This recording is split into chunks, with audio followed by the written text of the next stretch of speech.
Okay, my name is Xintong Song. I'm a senior, I'm a staff software engineer from Alibaba Cloud, and I'm also a PMC member of the Apache Flink community. And my co-speaker is Mayank from senior product manager from Confluent, and we are together going to talk about Flink Agents, the Agentic AI framework based on Apache Flink. But before diving into Flink Agents, I'd like to give you a brief overview of what the Flink community has been working on in the AI area. So we divide this AI application techniques into 4 layers. So the first layer, the most fundamental one, is of course the large language model capabilities, which gives AI the general knowledges and basic cognitive and thinking skills. And the second layer is the domain-specific augmentations, which we leverage domain-specific context, for example, business information, personal data, to make the AI a specialist in your scenario. And the third layer is real-time augmentation. Well, we use real-time processing techniques to make sure that AI has access to the most up-to-date context. And the last layer is Agentic AI. Well, all the first 3 layers are focused on thinking skills like our brain. And the first layer is like pairing the brain with the body so that the AI can autonomously ask for information and taking actions. But so far, the AI-related efforts in Flink community are mostly around the third layer, the real-time augmentation. Now here's the most simplest and typical real-time RAG use case, where we have 2 data pipelines. The first is the augmentation pipeline, where we use Flink to process the real-time updates of the knowledge base. We use Flink to call the LLM for embedding, and we store the embedded vectors into a vector storage. And the second pipeline is retrieval and generation pipeline, where we use Flink to embed the user request, and we retrieve the most relevant context from the vector storages, and we feed the request and context together to the LLM for content generation. Well, in order to build such a real-time RAG system, what capabilities are required from Flink? Well, that's model inference, vector DB integration, and the capabilities to process semi-structured and unstructured data types. So for model inference, we are supporting model definition and model invocations in Flink's SQL and table API in Flink 2.1 version that is coming very soon.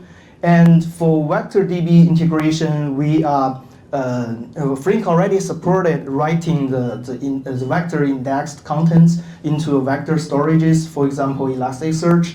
And we are also looking into more vector DB, vector storages, for example, Muas. And there are also early discussions around introducing new SQL syntax for supporting vector search in Flink SQL. And for semi-structured data, we are supporting variant data type also in Flink 2.1. And we are also investigating the length format for highly efficient processing of the unstructured data. Okay, so that's about the real-time augmentation. But we don't want to stop there. We want to take one more step forward. We want to take to the next layer to look into the AI agentic AI area. And for that, next page, please. Okay, so just a couple of weeks ago, we have initiated this Apache Flink Agents as a new sub-project of the Apache Flink community. And this project is co-initiated by developers from Alibaba Cloud, Confluent, Verica, and also LinkedIn. And for that, I'd like to invite Mayank from Confluent onto the stage to tell us about what is Flink Agents and its target scenarios. So Mayank, please. Yeah. Awesome. Hi, everyone. It's good to see a room full of people despite all the technical issues, so thank you for sticking. My name is Mayank. This is my second Flink Forward. Last year at Berlin, I was talking about Flip 437, which was modern invocation, and we spoke about a bit early. And that was like a half full room. And so now, we've come a long way, and the enthusiasm is great to see. So today, what I'm going to talk about is the motivation behind this new Flink Agents sub-project. I'm going to give you a few examples of what Flink Agents would help you with. I'm going to talk about the characteristics of the Flink Agents that we would target, and finally, the gaps that this project aims to fill. So this is really the hypothesis that we kind of started with, right? Which is agents are in the enterprise would be event-driven. And that is, it's come out to be a common theme in the conference, right? And the idea is that in the enterprise, these agents would be responding to a stream of events generated by a system rather than responding to a bunch of prompts by a human, right? And they're running in the background, continuously acting. And this is something that this architecture pattern is common, right? We have already built microservices in this event-driven pattern, right? And so the problems that enterprises run with building demos using a lot of the frameworks out there, when they try to scale them, they run into similar software engineering issues, right? And so we are trying to solve those, and this thesis is something that resonates a lot with customers. And so it's basically, of course, it's intelligence. So the brain is basically the LLMs for reasoning, planning, and text generation. You obviously need some context, because you can't just respond to events in a void. You need to gather some context, and that I've clubbed in this category called search. It could be vector search, it could be key lookups. And finally, there's this third thing called tool calling, which is the actions that an agent might take to complete a particular task, right? And it's basically API calls, if you think about it. But why it's special is because new protocols like MCP and A2A have emerged, and that's why this is something special in agents, right?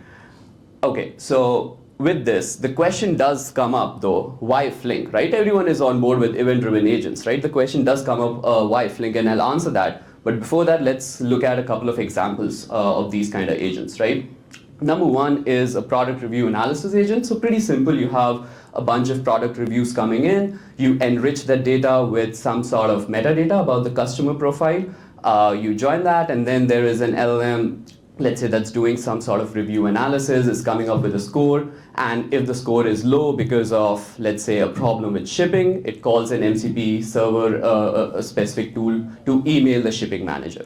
And then there are some more aggregations, and then some sort of recommendation comes up to be like, hey, you're looking for gifts. These were gift-worthy items in the past 7 days, right? So this is, a couple of things that an agent can do. And the main thing to look here is there's data processing as well as some sort of inference happening while you're, calling some MCP tool.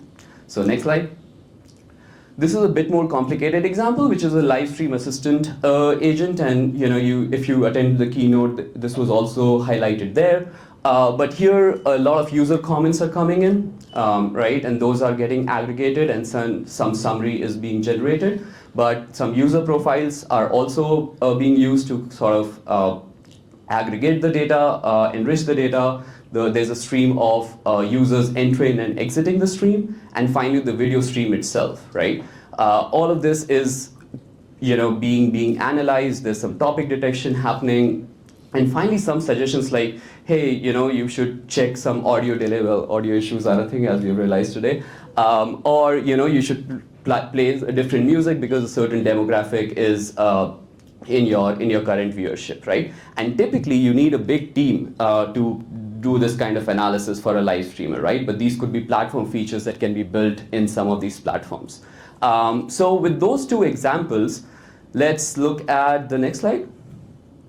Yeah, so it's across a lot of industries, right? So if you think of healthcare, you can think of a lot of patient intake based on electronic health records, right? In financial services, loan underwriting is basically a lot of document processing and responding to a lot of signals. In retail, you can have catalog maintenance, product catalog maintenance, which is again, continuously checking descriptions and images and then quality of all these listings, right? So these are similar use cases of agents running in the background that we hope to achieve, right? So these are all use cases for Flink agents. So next slide. So what are the requirements for these agents? And I've talked, a bunch about these examples, but the common pattern is it is scale, right? Which is you're responding to high volume of event streams and not just a bunch of human commands, right? The second is there's always some sort of data transformation needed. It's not just responding to simple events. You need to enrich them. You need to transform them. The third is, of course, it's real time, because the value that is achieved by these agents is more if it's real time. Connectivity, you need to connect to external databases, external systems like MCP servers to really, for an agent to be useful.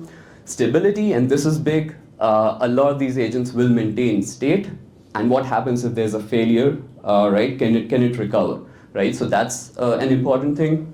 And finally, multi-language support. An important observation is going forward, every engineer is going to be an AI engineer, so it's not just Python or Java or SQL, right? You got to meet where the developers are. So multi-language support is super important. Next slide, please. So is Flink a good fit? Let's look at the requirements. Scale, data transformation, real time. This is what the Flink runtime was built for, right? You have a high performance, low latency runtime for continuous processing, and then you have SQL and table API for good data transformation. So these three requirements are a good fit. Great. Next slide. Connectivity, yep, you have 50 plus connectors, CDC, different databases, all good stuff there. Stability, yep, this is often overlooked, but the fault tolerance and the exactly once semantics for stateful jobs are super important, right? And this is something that as people build stateful agents in the enterprise where there's less tolerance for failures, this would become super important. And finally, multi-language support, there's this good Java and Python support. More Java, less Python, but it's there for both table API and data stream API.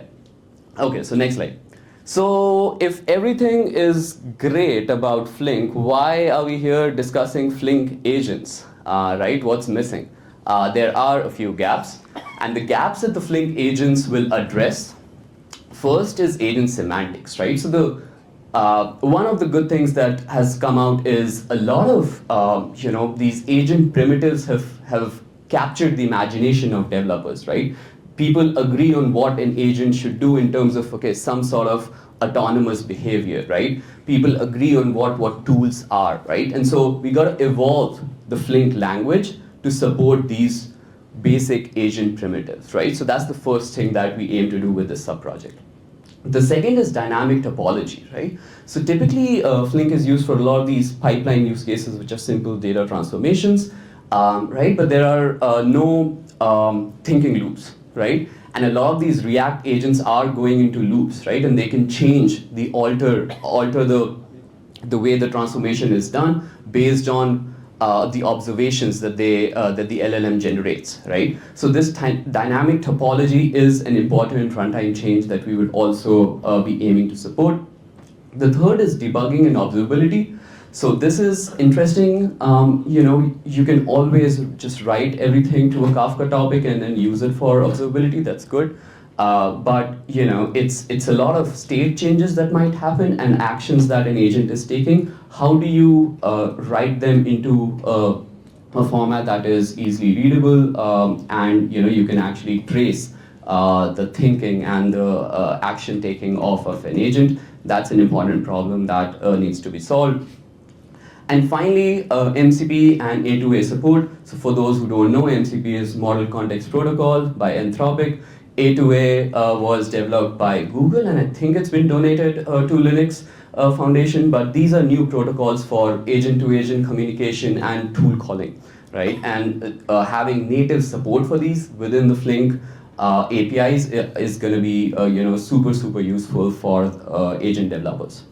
So with those gaps being highlighted, let's look at how we are going to do that, and I'm going to invite back Xintong to go over the architecture. Okay, thank you, Mayank. Thanks. So next, we'll take a brief look at how Flink Agents looks like. And this figure shows the architecture of the project. We are providing the agent native concepts and primitives such as LLM, prompt, tools, and memories, just like every other agent frameworks, so that building an agent with Flink Agents would be quite similar to using any other frameworks. There's no extra learnings. And we provide APIs in both Python and Java that supports building agents with React and workflow styles. And a rich and extensible ecosystem integration will be provided. That includes built-in implementations for the mainstream model providers, tools, and storages. And we have this, and also an API that allows users to provide their own custom implementations, and a Python runtime for lightweight local execution, which might be suitable for developing, testing, and debugging. And here comes the Flink runtime for the large-scale distributed and reliable execution in production. And this comes with the full state management, fault tolerance, and consistency supports from Flink. And the agent takes Flink's data stream and table as its input and output, so it can be easily and seamlessly integrated with Flink's data processing pipeline. So next page, please. And inside the agent, we are adapting this event-centric orchestration. And each agent consists of a bunch of actions, and each action is triggered by some specific events and may also trigger other actions by emitting new events. So this design is flexible enough for building both agents in a workflow style, which you have the full control over the agent behaviors, but also the React style agents, which you can let the model to decide what to do. And it comes with a few more advantages. So first of all the actions are decoupled. The events are acting like the protocols between actions, so that each action won't be aware of its upstream and downstream actions.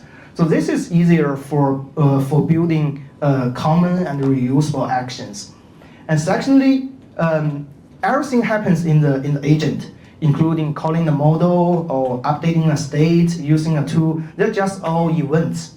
So if we are providing logs and listeners for these events, we can deliver a great observability for our users to understand what's going on inside the agent. And lastly, states are shared by all the actions, so that events don't need to carry a lot of data across the actions.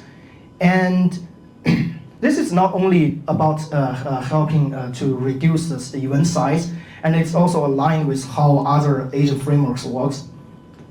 So next page, please. Okay, so we have prepared a demo video for you to show how it would be like to build an agent with Flink Agents. And in this demo, we will build a product review analysis agent for e-commerce use cases with Flink Agents. And the pipeline consists of 4 steps. First, we use PyFlink table API to consume the product reviews from a Kafka topic and join it with product meta from a MySQL table. And then we have a review analysis agent that generates a certification score and extracts the potential unsatisfied reasons from each review. And to make this demo more agentic, we ask the agent to autonomously notify the shipping manager when it sees review complaining about the shipping process. And next, we use PyFlink datastream API to calculate the score histogram and collect unsatisfied reasons for each product. And last, we have another agent to generate improving suggestions for each product based on the aggregated information. And the purpose of this demo is to show how you can build an agent with Flink Agents and easily integrate it with Flink's real-time distributed data processing. So please notice that this demo was built with an early POC of Flink Agents, and the project itself is still in a very early stage and it's rapidly evolving. So let's get started. The first thing is to install Flink Agents, which is quite simple. Just pipe install Flink Agents, and I'm installing from a local view package. And once the project is published, you can install it from PyPy. Then let's take a look at the source code. It's just like any other PyFlink jobs. We started with preparing the execution environment and defining the source tables. And here we have a new Flink Agents execution environment. And then there are the 4 steps as explained earlier. The first step is to execute a SQL query with Flink's table API to join the product review with product meta. And the second step is a review analysis agent. Here we use agent inv.from table to specify the input of the agent as a result table of the previous step, and apply the agent. We'll dive into the implementation of this agent later, and we emit the result as a data stream. The third step is data stream window processing, and the fourth step is another agent that consumes a data stream. So the result is emitted to a Kafka sink, and we use agent environment.run to submit the job for execution. Let's take a closer look into the implementation of review analysis agent. We first define a prompt for the agent. This prompt basically tells the model to generate a satisfaction score and extract potential unsatisfied reasons from the reviews. Here's the input and output format, and it also tells the model to notify the shipping manager when the review is complaining about the shipping process. Then we define a tool for notifying the shipping manager. The tool is just a Python function that will send an email with a predefined template. Notice that the model can learn what the tool does and how to use it directly from the docstring here. And then we can define our model. Here we use Tongyi, an Alibaba Cloud model service based on Queen. We specify the access information, model version, and the prompt and tools we just defined. And the workflow consists of 2 actions. The process input action listens to the input events. It stores the product ID in the state, which we will need later, and it converts the input data into a chat message and send out a chat model event that will invoke the Tongyi model that we just defined. The process model and tool response action listens to the chat model response event and the tool response event. When chat model response event is received, it converts it into a data stream record and emits it by sending out an output event. Here we fetch the product ID from the state that we wrote earlier. And when tool response event is received, it simply prints a log. So notice that tool response is automatically handled by the model, and normally users don't need to deal with it. Here we just want to show that an action can listen to multiple events and including the framework internal events if we want to do something with it. So let's see how it works. We can easily feed the agent with some testing inputs and execute it locally with the run function. And just in the IDE, we don't even need Flink for this. And here we have 2 reviews of magazine antiques. One said that the user likes the stories, and the other said that the magazine was already damaged when the user received it. That means the agent should send an email for it. So let's run it and see what happens. Well, the results looks good. The first review gets a good score, and the second review gets a lower score with the correct reason. And we only sent 1 email for the second review. So we can also check how the email looks like if we want. And here it is. Looks pretty nice.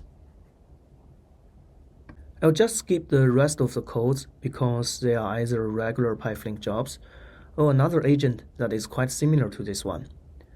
Now let's try to deploy this agent into a Flink cluster. There's no difference from submitting any other PyFlink jobs.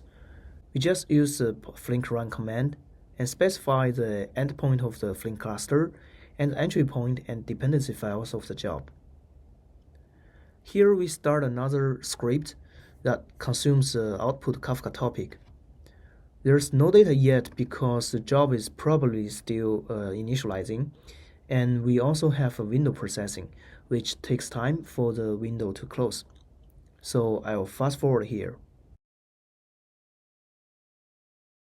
Okay, now we see the real-time results.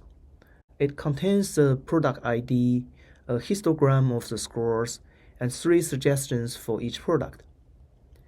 And if we switch to the Flink web UI, we can see that the agent is running in multiple parallelism and with checkpoint enabled every few seconds in this case.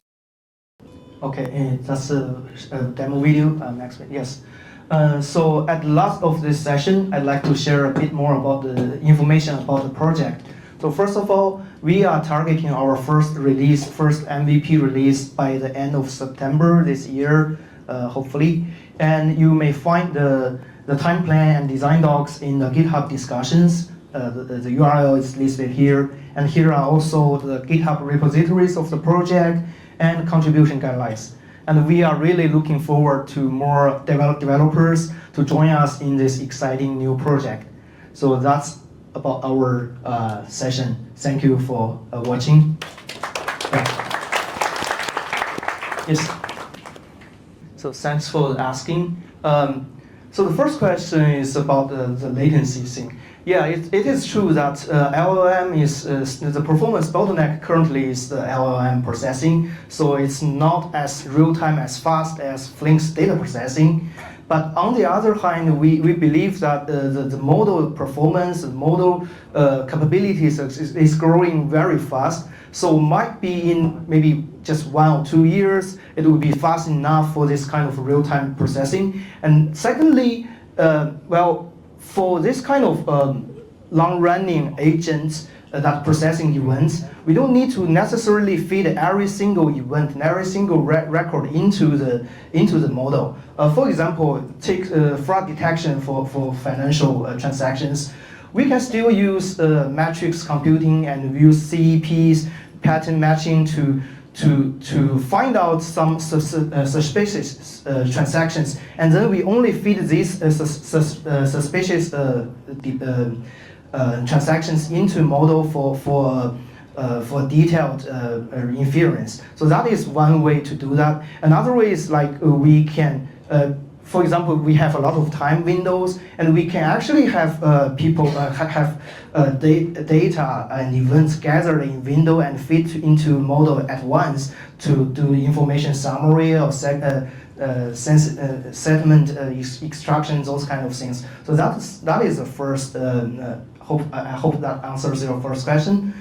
And for the second question, you mean the market feeding.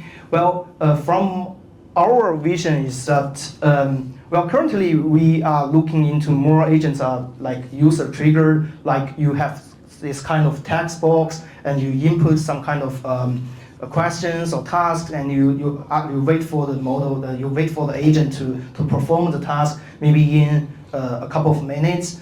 But we believe that the future of the agent would be industrialized. So it means that maybe more than 90, the majority of the agent workloads would be triggered by systems, by machines, by different systems. So that in this case, so you have the agents that would be processing the events and processing the real-time data updates. For example, the website click streams, the financial transactions, and also the IoT sensor data updates. Those kind of things are first of all, it's large scale. The scale, the amount of data, and the frequency of the request is definitely higher than user requests. So you will need large scale processing. You will need distributed processing. And secondly, unlike for user trigger agents, where you can just anytime you can just retry the request.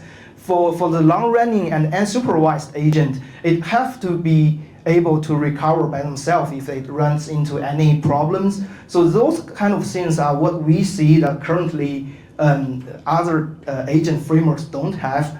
And also, for most of these event-driven or system-triggered agentic pipelines, they are a mix of data processing and AI processing. So we believe that Flink is, as far as we know, the only framework that will deliver both the data processing capabilities and the AI processing capabilities, and we can provide a global consistency for the end-to-end entire pipeline.